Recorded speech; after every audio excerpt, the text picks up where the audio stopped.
नमस्कार दोस्तों, आप सभी का स्वागत है आपके अपने YouTube चैनल करण जी के हिंदी पर।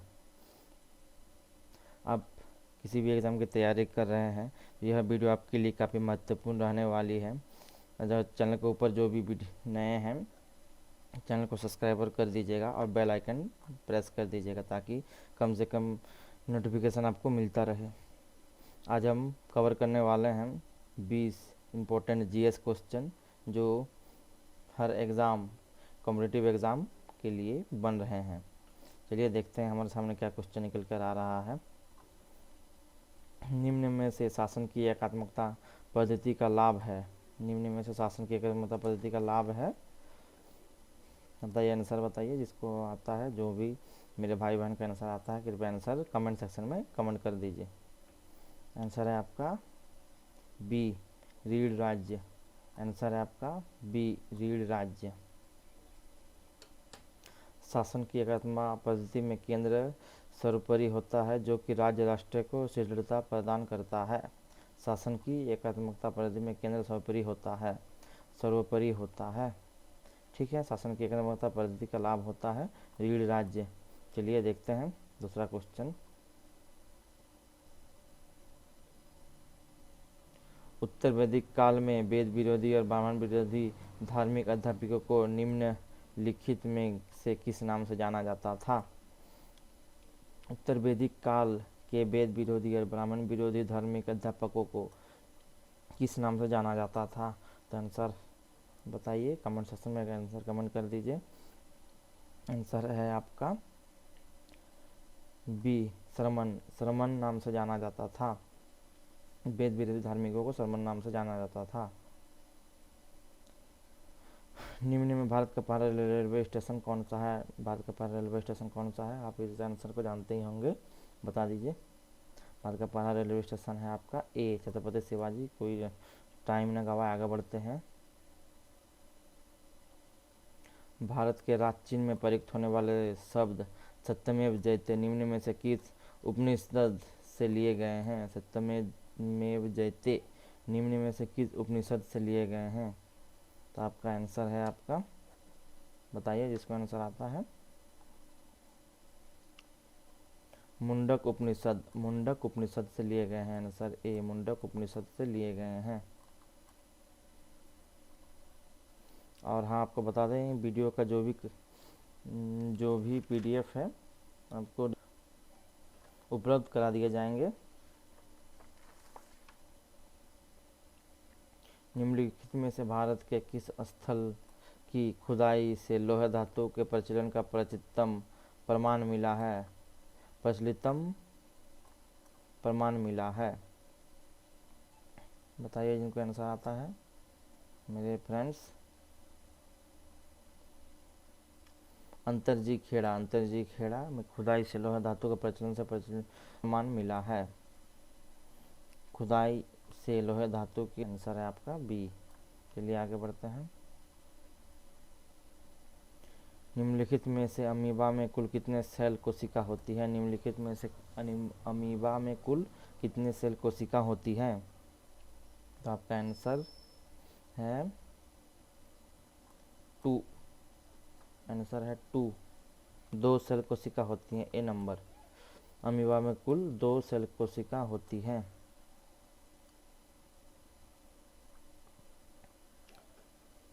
निम्नलिखित में से किस वेद में जुदाई, माया और वशीकरण मैजिकल चार्म्स एंड स्पेल्स का वर्णन है? जुदाई, जादुई माया। जादुई माया है मेरे भाई बहन, देख लीजिए कुछ गलत है। जादुई माया और वशीकरण का वर्णन है, तो बताइए कौन सा में है?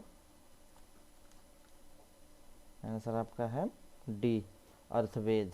अर्थवरवेद। अर्थवरवेद में जादुई जादुई माया और वशीकरण का उल्लेख किया गया है अर्थवरवेद में। ठीक है, चलिए आगे बढ़ते हैं। निम्नलिखित में से ऋग्वेद में नामांकित किन नदियों का उल्लेख अफगानिस्तान के साथ आर्यों के संबंध का सूचक है? ऋग्वेद में निम्नलिखित किन नदियों का उल्लेख अफगानिस्तान के साथ आर्यों के संबंध का सूचकांक है? आंसर जिनको आता कमेंट सेक्शन में आंसर कर दीजिए। आंसर है आपका सी, कुंभा कर्म। कुंभा या कर्म, कुंभा कर्म के साथ आर्यों के संबंध का सूचकांक है। चलिए आगे बढ़ते हैं। निम्नलिखित में से त्रिपिटक धर्म डैश का ग्रंथ है? निम्नलिखित में से त्रिपिटक धर्म डैश का ग्रंथ है? तो बताइए किसका ग्रंथ है?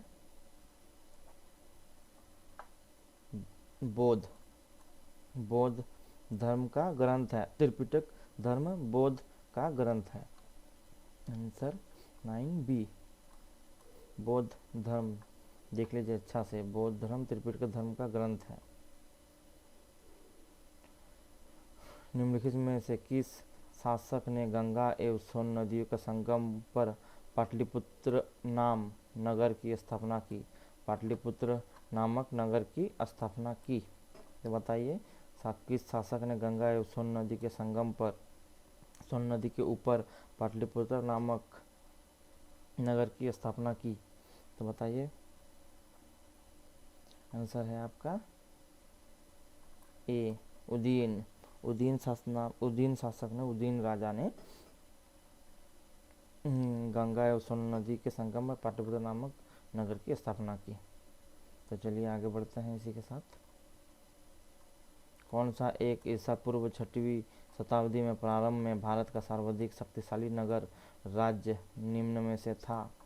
कौन सा एक ईसा पूर्व 6वीं शती में प्रारंभ में भारत का सर्वाधिक शक्तिशाली नगर राज्य निम्न में से था? ईसा पूर्व 6वीं शताब्दी में प्रारंभ में भारत का सर्वाधिक शक्तिशाली नगर राज्य निम्न में से कौन सा था? शताब्दी में, 6वीं सदी में। तो बताइए इनका आंसर आता है कमेंट सेक्शन में कमेंट कर दीजिए। काशी। काशी तभी से लेकर आज तक सबसे शक्तिशाली नगर में से एक है भारत में। सी, बौद्ध ने किस स्थान पर महापरिनिर्वाण मृत्यु प्राप्त किया था? तो आपका आंसर बताइए। आंसर है आपका काशीनारा, काशीनगर में। काशीनगर तभी के में काशीनारा में था, अभी के डेट में इसे काशीनगर में जाना जाता है। काशीनगर जो कि उत्तर प्रदेश में है, काशीनगर में मृत्यु प्राप्त किया था बौद्ध ने। कुशीनगर प्राप्त किया था, सॉरी माय फ्रेंड, कुशीनगर। निम्न में से महावीर की माता डैश थी? निम्न में से महावीर की माता डैश थी? बताइए। त्रिशिला। त्रिशिला। निम्न में से महावीर की माता त्रिशिला थी। निम्न में से महावीर की माता त्रिशिला थी। चलिए आगे बढ़ते हैं। निम्न में से महावीर का जन्म डैश क्षत्रिय गोत्र में हुआ? निम्न में से महावीर का जन्म डैश क्षत्रिय गोत्र में हुआ? बताइए मेरे फ्रेंड। निम्न में से महावीर का जन्म किस क्षत्रिय गोत्र में हुआ? तो आपका हो जाएगा जांत्रिक क्षेत्रीय गोत्र में हुआ था महावीर का जन्म। निम्न में से सांची क्यों विख्यात है? निम्न में से सांची क्यों विख्यात है? बताइए।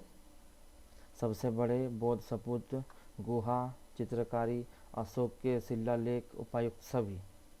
बताइए। सबसे बड़े बौद्ध सपूत के लिए सांची विख्यात है। ये भारत का सबसे प्राचीन बौद्ध सपूत है और सबसे बड़ा। किस शासक ने शासनकाल में निम्न में से नेपाल में बौद्ध धर्म का गमन हुआ था? किस शासक के शासनकाल में नेपाल में बौद्ध धर्म का गमन हुआ था? तो बताइए। चंद्रगुप्त, अशोक, सी हर्षवर्धन, डी समुद्रगुप्त? बताइए आंसर। आपका हो जाएगा अशोक। अशोक शासक के शासनकाल में नेपाल में बौद्ध धर्म का गमन हुआ था। निम्न में से बौद्ध ग्रंथ पिटकों की रचना किस भाषा में की गई थी? निम्न में से बौद्ध ग्रंथ पिटकों की रचना किस भाषा में की गई थी? बताइए मेरे फ्रेंड्स। सांस्कृतिक अधर्मागधी, पाली या प्राकृति? तो आपका आंसर हो जाएगा पाली, सी नंबर, पाली। निम्नलिखित में से किसके द्वारा तीर्थ बौद्ध संगीत के संरक्षण प्रदान किया गया था? किसके द्वारा तृतीय बौद्ध संगीति के संरक्षण प्रदान किया गया था? तो बताइए मेरे फ्रेंड आंसर। कनिष्क, अशोक, महाकश्यप या उपाली? तो आपका आंसर हो जाएगा अशोक। अशोक ने तृतीय बौद्ध संगीत के संरक्षण प्रदान किया गया था। किस शासक ने बौद्ध के लिए निम्न विख्यात विक्रमशिला विश्वविद्यालय की स्थापना की थी? बताइए, किस शासक ने बौद्ध के लिए निम्न विख्यात विक्रमशिला विश्वविद्यालय की स्थापना? Answer C, Dharmpal. धर्मपाल ने। आंसर सी हो जाएगा धर्मपाल। में से जैन परंपरा के अनुसार जैन धर्म में कुल डैश तीर्थकार हुए? तो आपका आंसर 20, 22, 24 या 14, 20, 22, 24 या 14? बताइए। तो आपका आंसर हो जाएगा 24। चलिए, आपके लिए सही था। अगर आपको चैनल के ऊपर वीडियो अच्छा लगा तो लाइक और सब्सक्राइब ज़रूर कर दीजिए। चलिए, मिलते हैं आपके साथ दूसरे वीडियो में।